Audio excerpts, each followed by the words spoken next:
Hey again, welcome back. This is the second part of the 3026 Technical Readout Personal Equipment. This one will be dealing specifically with weapons and the numerous type of infantry equipment available across the Innisphere and periphery. I hope you enjoy this one. Even the most rudimentary industrial capacity allows a planet to manufacture basic small arms and other infantry weapons.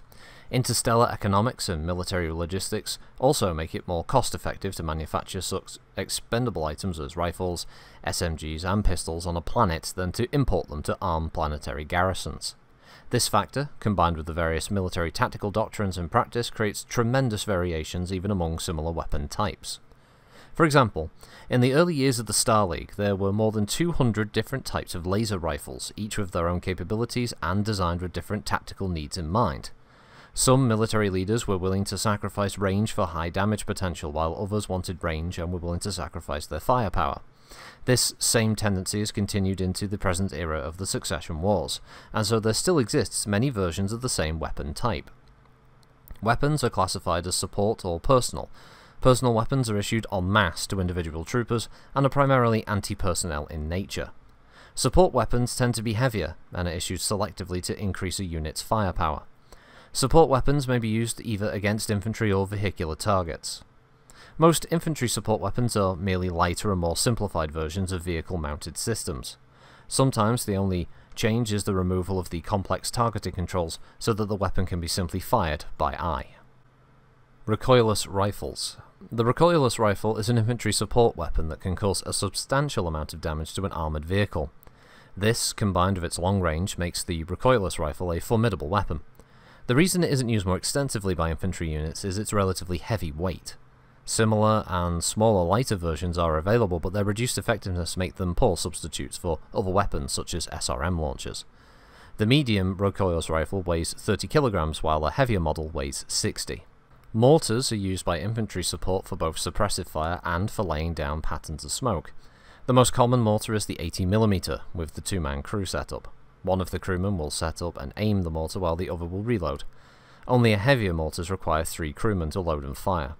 The smaller mortars are used mostly for producing smoke to hide troop movement. Mortars have an option to fire either high explosive or smoke rounds. Light mortars weigh 50 kilograms, while heavier mortars can weigh upwards of 220 kilograms. Portable machine guns. The portable machine gun is one of the few weapons used by infantry squads as their main support weapon. A portable machine gun's rate of fire and excellent damage potential make them an ideal weapon for almost any combat mission. A semi-portable machine gun is used as a close-range fire support weapon for infantry units. It's not used as the main weapon for the squads because it requires a crew of 2 to fire. A support machine gun is similar in design to normal machine guns used on mechs. In general, most SPMGs are a smaller caliber than their mech equivalents but have a much higher rate of fire. The portable machine gun weighs 10 kilograms, while the SPMG weighs 20, and the SP-MG weighs 40 kilograms. The Man-Pack particle cannon is a man-sized version of the mech PPC. Because of the MPPG size and power output, there is no particle dispersion at closer ranges, as with the normal mech particle cannon. The MPPC cannot normally be used by a single man. Though it is a small particle cannon, it isn't small enough to be carried and fired in combat. The operator must be wearing either a light exoskeleton or the special MPPC Waldo unit. The Waldo unit will cost 1,000 C-bills roughly, and allows the user to maneuver the gun as though it were a regular rifle. The Waldo comes with its own power supply. In the absence of either an exoskeleton or a Waldo unit, it is possible to mount an MPPC on a bipod. The semi-portable PPC is the heaviest support weapon available to infantry units. Like the MPPC, the SP-PPC was developed from the vehicle version. Unlike the Man-Pack, the SP-PPC is towed by a vehicle rather than carried. It's used mainly from prepared weapons emplacements such as trenches or pillboxes, but sometimes is used on active battlefields. Unfortunately, since the SP-PPC is such a dangerous weapon on the field, it's usually singled out for attack early in the fight. This, combined with its high cost, usually prohibits it from being used anywhere but from an emplacement. It may fire as an automatic burst like that of an SMG and covers quite a wide area. A larger battery is developed specifically for the SP-PPC's high power requirements, costing around 300 C-bills per battery. Semi-portable lasers. Before lasers were ever mounted on vehicles, they were used as emplaced guns to protect valuable or strategic locations on the battlefield. As weapons technology advanced, lasers were eventually mounted onto combat vehicles and later mechs. Most armies of the Succession Wars era still use semi-portable lasers to form defensive lines on their fields. However, like the SPPPC, they're used mainly from fixed gun emplacements and are often one of the first infantry targets to be fired upon. Both of the semi-portable lasers use either standard military power packs to limited effect, or the semi-portable PPC's power pack. It weighs around 40 kilograms, while the heavier version weighs around 70. Needler weapons. These are among the most vicious weapons ever developed. Instead of firing a single bullet or a burst of energy, they fire a spray of plastic flechettes.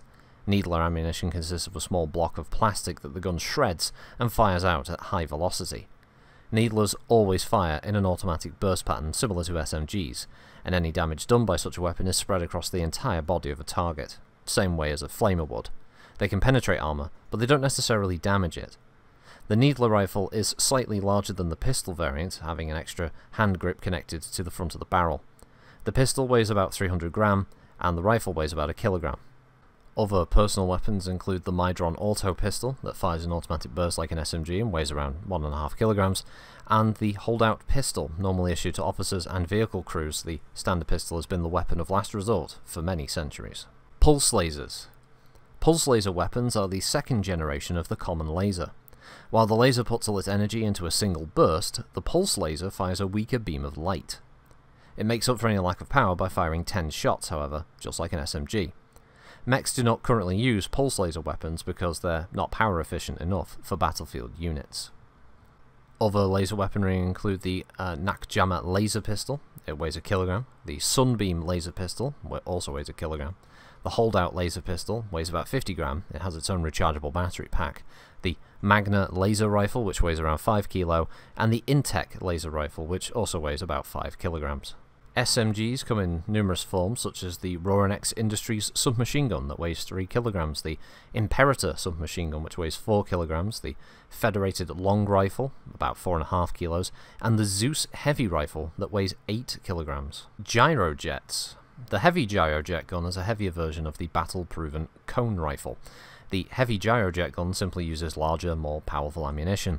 The gyro slug rifle is the logical development of the gyrojet rifle. Instead of firing a large rocket, the gyro slug rifle fires a smaller version of the same round. Each round has its own propulsion rocket and explosive warhead. The gyro slug carbine is a smaller version again of the same weapon. The heavy gun weighs about 8 kilograms, while the slug rifle weighs 1 and the gyrojet carbine about 500 grams. The holdout gyrojet pistol weighs a mere 50 grams. Grenades. Grenades have become the infantryman's most portable support weapon. Grenades are used to create suppressing fire, damaging enemy vehicles, and to ferret out those hidden troops. The only range limitations a grenade has are based on the strength of the thrower and the size of the grenade. There are currently 3 sizes of grenades: Micro, Mini, and Maxi. The Micro grenade has the smallest charge and is the cheapest, while the Maxi has the biggest charge and is obviously the most expensive. They come in 3 types of explosive, flash, and smoke.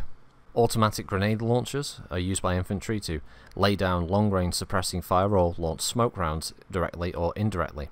It's actually possible for a user to fire full automatic, firing every single grenade in the belt. LoRs. Light and very light anti-vehicle weapons are developments of the portable rocket launcher and similar support weaponry. Unlike other support weapons, however, LoRs and V-LoRs can only fire once, after which they're discarded. Almost every infantryman carries one, just in case they need the additional firepower. LoRs weigh 4 kilograms, while V-LoRs weigh 2. Dart gun. This is used for a non-lethal solution. The dart contains a small, powerful battery that will deliver a stunning electrical shot to the target. Armor vests do not stop this dart gun either.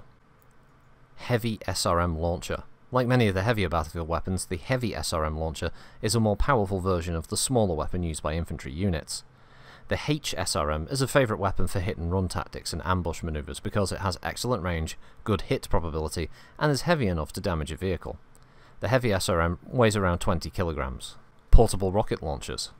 The portable rocket launcher comes in many styles and shapes. With its long range and heavy-hitting punch, the PRL can disable most armoured units. Its one-shot nature limits the weapon's overall effectiveness, however, as the firer must take time to reload after every shot. This is the main reason that the infantry companies don't use PRLs as a main weapon. It weighs around 2 kilograms. Recoilless light rifle. The light recoilless rifle is the smallest version in the recoilless rifle family. Weighing around 8 kilograms, the light recoilless rifle offers an infantry unit accurate, long-range fire, but has the disadvantage of lacking that effective punch. Flamer pistol, yeah, you heard that right. The Flamer pistol is a much smaller version of the normal Flamer. Used mainly as a secondary weapon, the Flamer pistol is usually hidden in a boot or sleeve. Though it doesn't do as much damage as a pistol, the Flamer pistol does have that psychological edge because most people, including soldiers, fear being burned. The LGB-46R Engineer's Tool, or Paint Gun.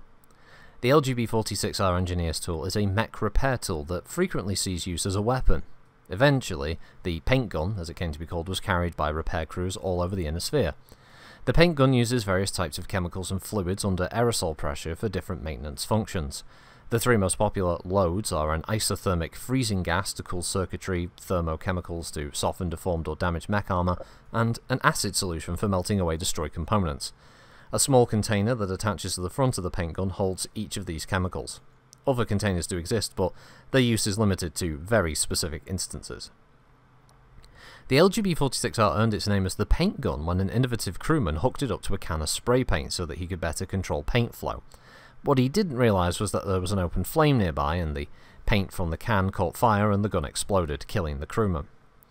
Many ground crews then use the paint gun as an all-purpose tool and will hang them with magnifying glasses, compasses, nail files, good luck charms and other similar items often found on a good pocket knife.